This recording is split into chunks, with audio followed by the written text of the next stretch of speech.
Alright, jumping right back in. This time it's going to be a hand painting texturing tutorial. I'm going to go over how to hand paint the face, and the clothing, and the eyes. This will be still before I've added the material, so it's going to look a little bit different than this, but hopefully you'll be able to gain some insight. So let's get started. Alright, let's begin by setting up the texture. Really simple here. So I'm just going to add a new material. I'm going to go ahead and add an image texture. Right now we don't have anything in there. We're going to drag out a window and go to UV editor. We're going to make sure our model has UVs, but mine is going to look like that. And so we're going to go ahead and add a new image. And then you'll want to probably give it the color of the skin you're looking for to start with, just like so. We're going to want to put that in there. You can see there it is. You can use the viewport shading mode and turn this to texture here just to be able to see it. Then we're going to want to go into texture paint mode. And you can make sure that you're texturing in the right texture by making sure up here the name of your texture has appeared. This is the brush I use the most. And if you press N and go to the tool menu, you'll see all of your brushes here. I like to keep it really simple and just use mostly the soft brush like so. You can use, I kind of bounce between paint hard, paint soft, and the paint bucket just to keep things simple. And so that's one way you can paint that.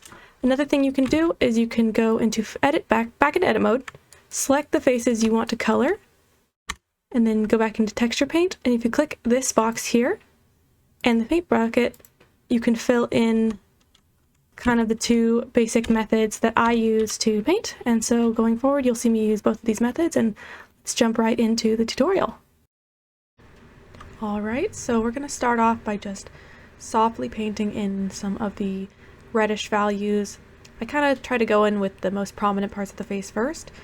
So I just lay in the cheeks a little bit, and I kind of shape the lips with the red airbrush.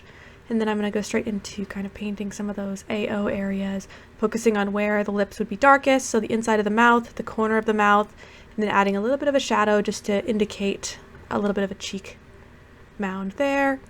Doing the same thing with the upper eyelids. I'm just going to paint in that crease where the AO would be, where that light would get caught and shadow would naturally appear. And then I'm going to just redefine the under eyelid just so she has a little bit of a eyelid pouch there, and I'm painting a light value right underneath it so that it pops. I'm just going to enhance that look of the eyelid, painting a little bit of light on the upper side of the cheekbone to pop out that under eyelid, but also make the cheekbone look a little bit more formed, a little bit of darkness and red underneath, kind of where you'd put makeup. And then I like to add a little bit of contrast to give the eyelid just kind of a shine. That's sort of like what I like to do, and then throw in some reds just to make it really feel alive there. Gonna add a little bit of red to the ear, just around the top area mostly, and adding some darkness AO into the ear canal just to emulate that lighting. Going to add a shadow underneath the chin and a little bit of a red transition between the shadow and the skin just to emulate that subsurface scattering. The more you can add that red tone, the better. Here I'm just going to highlight that under lip to make it look like it's popping out a little bit more, add an under chin shadow there, making that hard crease so it really feels like it's popping out. And then I'm just going to add a little bit more AO into the nostrils, keeping this really light, really trying to keep it subtle except in the areas where I would see a lot of ambient occlusion, like the lips, the nose, the under eye crease. Those are the areas you really want to feel like they have form. Everything else can kind of be softer, and that's sort of my approach to this. It's not going to look super hand painted, softly influenced by painting. I wanted to take a second here to explain some of the theory behind my painting style. I like to think about master paintings and how they use the contrast between soft edges and hard edges a lot when I am painting, specifically to establish form, but in a very soft and subtle way. You can see here I've highlighted in red the areas that are very sharp in this Bergero painting. The blue areas indicate a very soft form transition where he uses a very soft airbrushed effect, and that transition or contrast between the sharp and the soft shape is really what creates this really soft ethereal look, and that's kind of what I'm thinking about, especially like in the areas around the lips and in the corners of the mouth where you can see that sharp, soft transition. Here I'm just reestablishing those forms one more time, making sure they're cleaned up and the edges are as soft and sharp as they can be, and I'm just going to establish a little bit of the brow line and the point of the nose with a little bit of a highlight, keeping the contrast really subtle here. And then I'm just going to add a little bit of shadow AO under where the hair would be.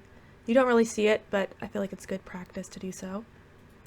Here I'll move on to texture painting the eye. I used a very masked workflow where I just selected the faces I wanted and paint bucketed in a color.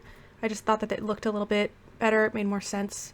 And so I'm just basically coloring the pupil with a dark color, not black, but like a dark red, and then I'm selecting the outer rim of the eye, painting that a darker color.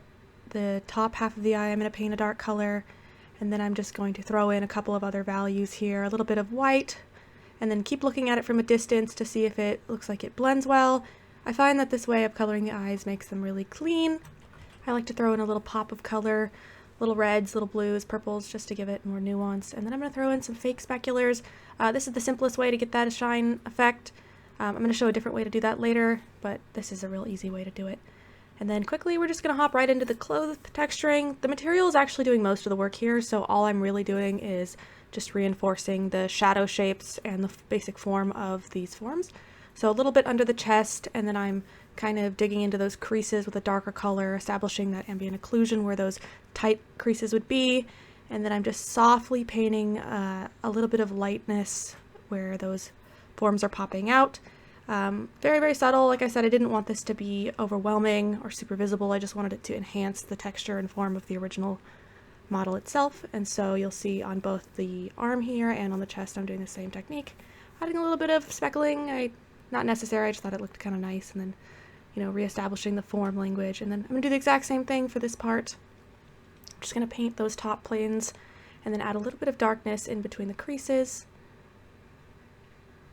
Just really trying to establish those shadow shapes in there. And then I'm going to do the exact same thing down here to the skirt, where all I'm basically doing is painting in between those creases, kind of a soft dark color in the larger creases, and then I ended up painting a very tight darkish color at the top where the AO would be the strongest. Alright, and that's the basics of how I approach texture painting, sort of to every part of the model. It's a very similar strategy, just enhancing those AO areas first, painting in large blocks of color and keeping everything really soft and allowing the shader to really carry a lot of it in the form of the actual object itself. Next we'll be hopping into the actual material and shader for the face, so I hope you enjoy and stay tuned. See you next time. Oh! Oh! Whoa!